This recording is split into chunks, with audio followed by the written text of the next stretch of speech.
What are some of the solutions that schools should be looking at? In terms of looking at it proactively, trying to identify from a very early age students that are showing warning signs, students that have anger management issues, students that come from dysfunctional homes. How do you do that? You do that by outreach. You do that by getting your staff involved with the families of your community. Matthew, how do you feel about that? Let's say you came from a troubled home, you come to school, your counselor calls you in and says, I'm going to have to do a home visit. I don't know.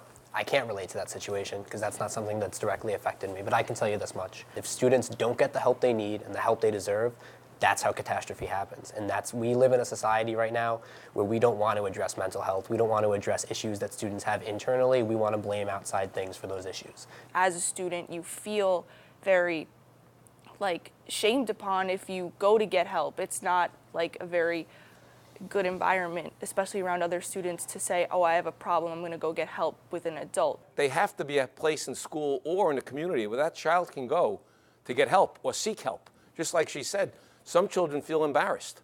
Well, if I go see the psychiatrist in school, they're going to think I'm nuts or crazy. I'm not going there. We sort of demonize people with mental health. If you're a victim of mental health, you're far more likely to be the victim of a crime than perpetrator of it. We often have experience where we only talk about mental health after mass shootings. And mental health is absolutely an issue, but there are steps that we have to take along with mental health to fix this crisis that we're facing in our country.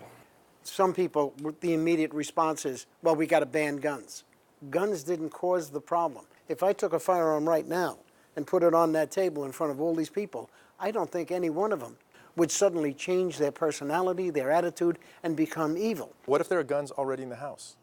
You've got a problem child, we've identified them. Mm-hmm. The school's doing everything it can. It's got its outreach program coming out. It's going to your home, and you say, no, I'm a Second Amendment pro-gun person, and my gun stays in the kitchen. My gun stays where I believe it's appropriate to be safe. So how do we solve the problem? That's my question. You can't. In the case that you're bringing up, absolutely you can't. If you had a problem child in your house and you're a responsible gun owner, that child would never see my gun, would never get near a gun. Keep in mind that everything that we're talking about when it comes to schools, my children go to the same schools, my grandchildren now go to the same schools.